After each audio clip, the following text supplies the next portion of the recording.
खबरों में आगे बढ़ते हैं। किरंदुल में नक्सलियों ने जवानों पर फायरिंग कर दी। फायरिंग में 2 जवान समेत 2 महिला मजदूर घायल हो गए। नक्सलियों ने हिरोली कैंप पर फायरिंग की है। पश्चिम बस्तर डिवीजन के नक्सलियों और जवानों के बीच रात में करीब 40 मिनट तक मुठभेड़ चलती रही।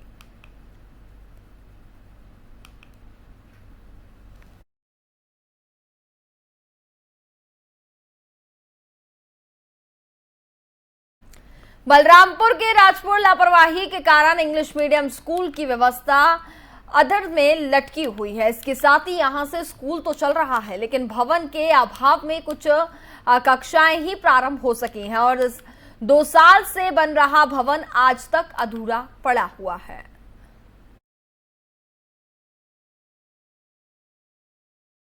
सर, यहाँ पे एक्चुअली जो इंफ्रास्ट्रक्चर है, अभी जो रूम बन रहा है ये कंप्लीट नहीं हुआ है, इसलिए बच्चे लोगों को बैठने के लिए थोड़ा सा भी एडजस्ट करना पड़ रहा है और उनके लिए पूरा 50 की कैपेसिटी के हिसाब से रूम नहीं है। तो जब ये अगर कंप्लीट हो जाता है तो उनको बैठने के लिए अच्छा अरेंजमेंट हो जाएगा। सर, एक्चुअली रूम छोटा होने का, जैसे हम लोग अभी हॉस्टल में बच्चे लोगों को बैठा रहे हैं तो वहाँ पे 50 की कैपेसिटी नहीं है और जिसके कारण अगर 50 की कैपेसिटी नहीं है, बच्चे लोगों को अगर बेंच में भी बैठाते, बेंच हम लोग लगाते तो वहाँ पे उसके अकॉर्डिंग स्पेस नहीं मिल पा रहा है। तो हम लोग को 50 की कैपेसिटी की अकॉर्डिंग रूम चाहिए। तो अगर ये रूम कंप्लीट हो जाता है तो फिर बेहतर हो सकता है। अप्रैल 2021 से इसका निर्माण चालू हुआ था। बीच में किसी कारणवश जिसे जो भी संबंधित अधिकारी थे उस RES विभाग के, कुछ दिन के लिए रुकवा दिए कि किसी कहने पे रोक दिया गया। बाद में बारिश समाप्त होने के बाद फिर से चालू किया गया। उसके बाद अब उसका मूल्यांकन और सत्यापन नहीं कर रहे हैं लोग। कुछ पैसा 7 लाख 8 लाख रुपया जिससे मिला है, लगभग 20 लाख रुपया का स्ट्रक्चर तैयार हो गया, 27.5 लाख रुपया का भवन है। अब उसका सत्यापन मूल्यांकन नहीं कर रहे हैं। मार्केट में कोई भी उसमें उस बिल्डिंग में मटेरियल देने के लिए हाथ खड़ा कर दिया है, तो मजबूरन आज की स्थिति में बिल्डिंग को रोक दिया गया है।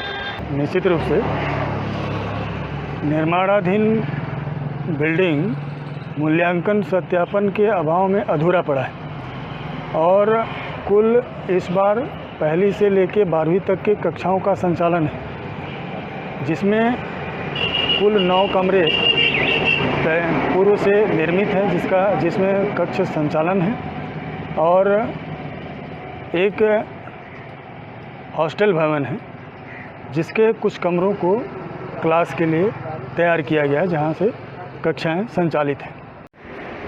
नहीं, 2 साल से बन रहा है, लेकिन इसमें थोड़ा सा टेक्निकली प्रॉब्लम लाइन का आ गया था। तार हम लोग को हटवाने में करीब 6 महीना लग गया। तार जैसे ही हटा हम लोगों ने बिल्डिंग को ढलाई कराया और ढलाई कराने के बाद उसको हम लोग टॉप लेवल तक ले गए हैं और अभी ऐसा कुछ नहीं रुका है। 2-4 दिन में हम लोग, मेरे सब इंजीनियर से मैं बात कर लिया हूँ, उसको नोटिस भी दिया हूँ कि तत्काल इसका मूल्यांकन कर मेरे सामने प्रस्तुत करें ताकि वरिष्ठ कार्यालय को भेजा जा सके और भुगतान तत्काल कराएंगे। कोई दोषी होगा तो कार्रवाई भी होगी क्या? नहीं, इसमें दोषी वाला तो बात ही नहीं है। कोई वैसा काम रुका भी नहीं है। हम लोगों ने उसको बहुत द्रुत गति से कराया है। काम बीच में सिर्फ लाइन की वजह से रुका हुआ था। लाइन जैसे ही हटा हम लोगों ने बहुत स्पीड से काम किया उसको।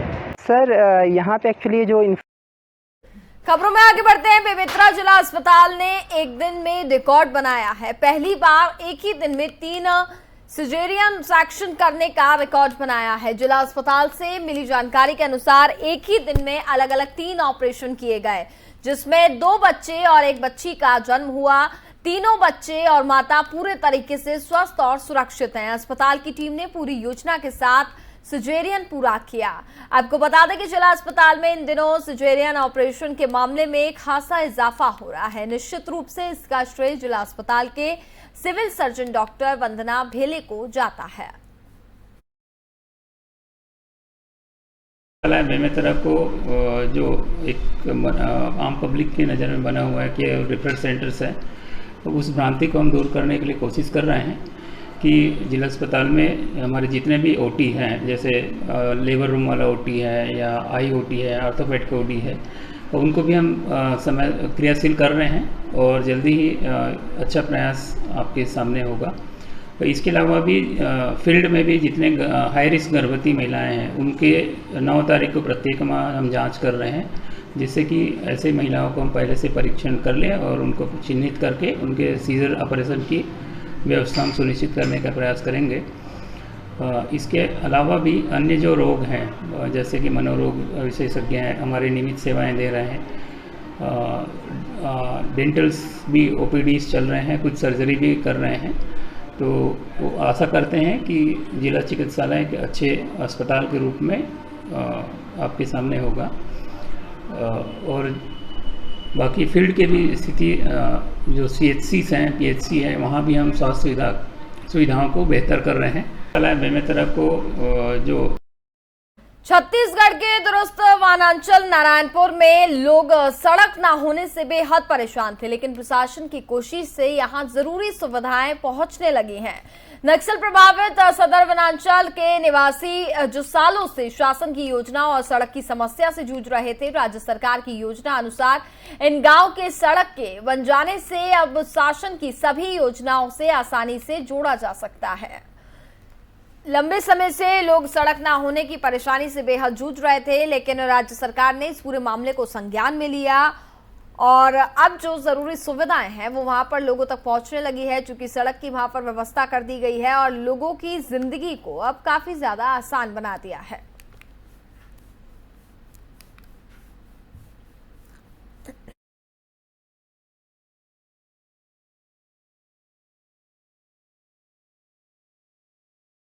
और इसी के साथ फिलहाल वक्त हो चुका है एक छोटे से ब्रेक का।